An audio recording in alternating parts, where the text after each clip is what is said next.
Big thanks goes out to Buck Fitches for his $10 super thanks, Frankie B with his $10 super thanks, Kelvin Houston with a pair of $2 super thanks, and of course, Michael Matroke IV with his $2 super thanks. Guys, I greatly appreciate the support. Thank you guys very much. This never ever gets old. I never take it for granted.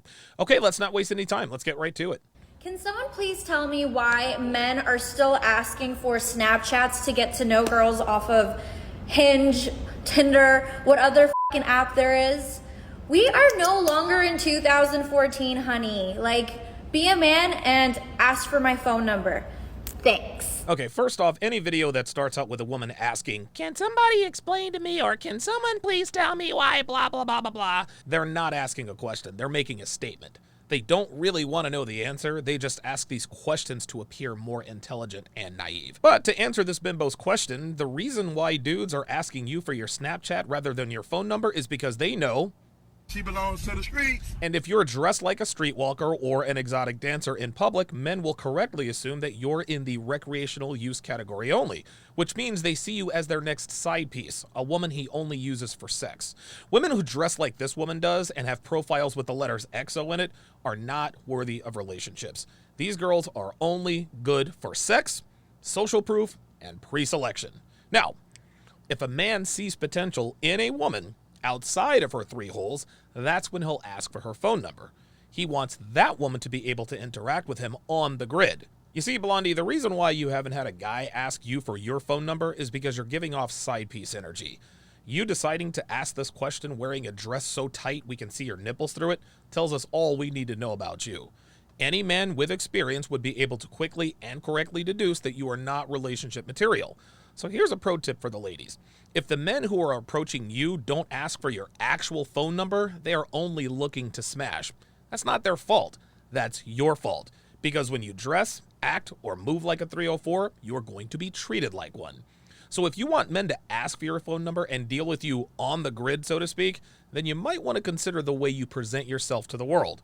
Devin and I will cover this topic extensively in our upcoming course, Relationship Foundation Fundamentals, so make sure you get on the waiting list for September 1st. Blondie here could definitely use our course, but girls who look like her almost never want to take this kind of advice. Next video. This is why dating after the age of 30 is so much harder. To actually go out on one of these dates takes so much effort. You have to do your hair, your makeup. If you're a mom, you have to coordinate nanny for your kids. You have to coordinate your professional responsibilities for the next day. Let's say you're going out with this person on a Thursday night. It's not like you'd be bar hopping with your girlfriends anyway, and if you don't like the guy, you'll just continue on to the next bar. No, your girlfriends are all married with 3 kids and a husband at home. Meanwhile, you only have this dog. So you are out there on that Thursday night solely for the purpose of that date. And if that date ends in failure, the disappointment is so much bigger. No, sweetheart. The reason why dating after 30 is much harder is because your attractiveness has dropped precipitously. That's why. It doesn't have anything to do with the fact that you have to get ready, because all women take a while to get ready if they give a damn about the date. So miss me with that nonsense. Another reason dating after 30 is hard for this chick is because you have a kid. Single moms over the age of 30 are only good for sex and sex alone. Next video. This is why going out after 30s is so much harder. Every single one of these dates, you're thinking of all the calories and all the weight that you're gaining with these guys who you don't even know if they're going to make it to round number 2. And when that guy says to you in the restaurant, you know, ¿quieres pedir un postrecito? Don't you want to order a little dessert? And you feel bad for the guy and you're like, fine, let's order the key lime pie. And with every single bite of key lime pie or every single sip of wine or margarita, you know that it's going to take you that much more time and effort to burn all that off in Pilates class, because it took you so much to get rid of those last 5 pounds after you turned 33. So let me get this straight. Dating over 30 is a struggle because of the calories you're eating on these dinner dates. Calories that come from food you didn't pay for. This is why American women are lost, guys. They have no idea how bad it is until they lose their sexual attractiveness.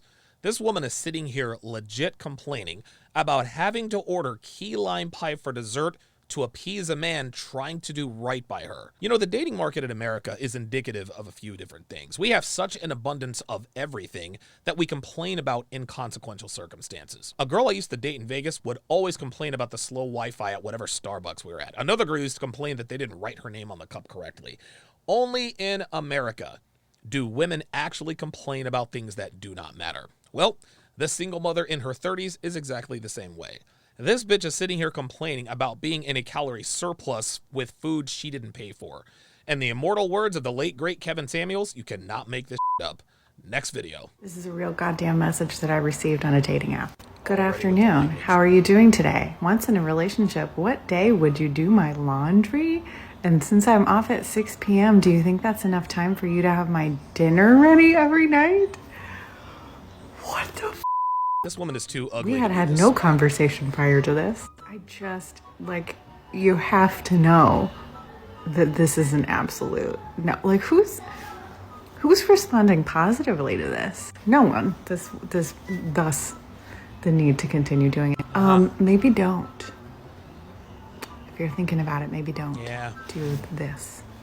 Dude, this woman is too goddamn ugly to be this goddamn smug. Holy moly, the overconfidence. Situations like this, gentlemen, are exactly why dating apps are a losing proposition for better than 95% of men who use them. Because let's just say, for instance, that Chris Hemsworth or Leonardo DiCaprio was legit on whatever dating app she was on and she swiped right on them. And if Leonardo asks her the same dude that this dude asked, her answer would be, yes, king, I will do literally whatever you want. Now, some of you might think, well, that's because he is Leonardo DiCaprio or Chris Hemsworth. Of course she's going to do whatever it takes to be with him, but that's the point.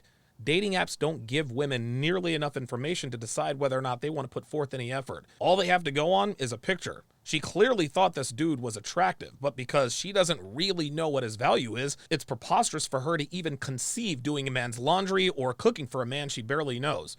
When you actually meet up with a woman face to face, it doesn't take her long to figure out that she's dealing with a man in demand. A man's physical words have far more impact than text on a phone.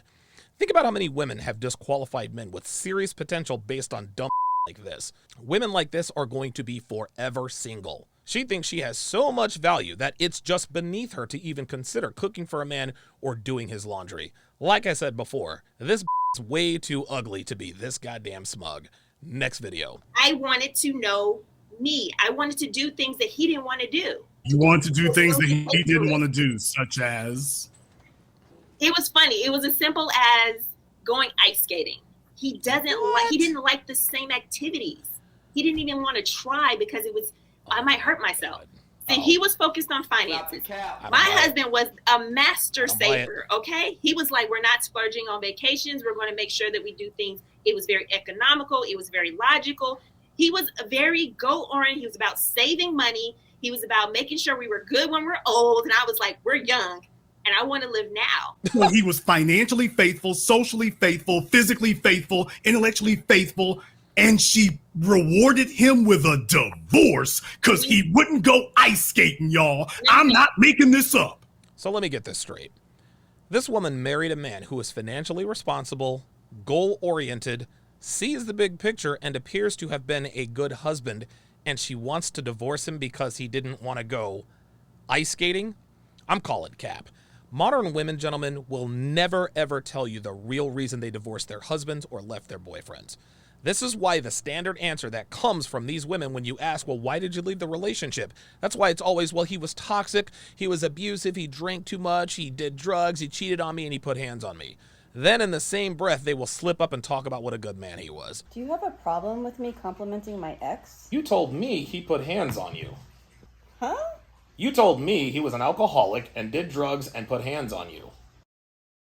Okay, do you remember our very first date? You told me that you guys broke up because you fell out of love with him. I fell out of love with him. Right, I remember that. But about a week ago, you said that he was addicted to drugs and alcohol and put hands on you. He was an abusive, cheating, alcoholic, drug addict.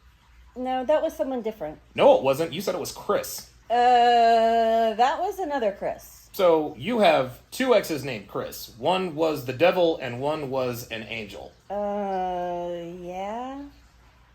No. The reason this woman left her husband is because she was f***ing someone else. That's the reason. I tell you guys this all the time. Modern women never leave a relationship until they've started another one first. This woman decided that she was going to leave her husband long before she ever vocalized it. She just needed an excuse to sell. But because her husband was actually a good man, she had to pull a random reason out of thin air to justify her infidelity. No woman in the history of mankind has ever divorced a man who was actually treating her well because he didn't want to go ice skating. She lost attraction for her husband, and that's all there is to it. Also, when she talked about how financially shrewd he was in terms of saving for the future, she said, "We're young and I want to live now." Guys, this is the absolute dumbest I have ever heard in my natural born life. This woman lucked out and found a man who was going to make sure she was going to be financially comfortable for the rest of her life. And her dumbass says, "We're young and I want to live now." This is exactly why law number 33 of the 49 laws of Sharpe states that women are self-destructive by nature, so they must be protected from themselves. This woman is the avatar for the woman who needs to be protected from herself. She admitted that her now ex-husband's financial acumen was logical and sound, but she still wants to live for the moment. She's not worried about the future, only about right now. If this doesn't show you that modern American women are lost, I don't know what will. This chick had a husband that most women these days would kill for, and she's just throwing it all away so she can buy Coach bags and go on vacation so she can post it on the gram. Relationship Foundation Fundamentals, which drops on September 1st, will cover how to avoid women like this. Committing to a woman who do not know or respect the value of a dollar will financially destroy you. I guarantee you this woman will be on TikTok bitching and moaning about today's men being broke and not having a financial plan, who flex with their chains and their Jordans and have more money in their pocket than in their bank accounts. And she'll have no one to blame but herself.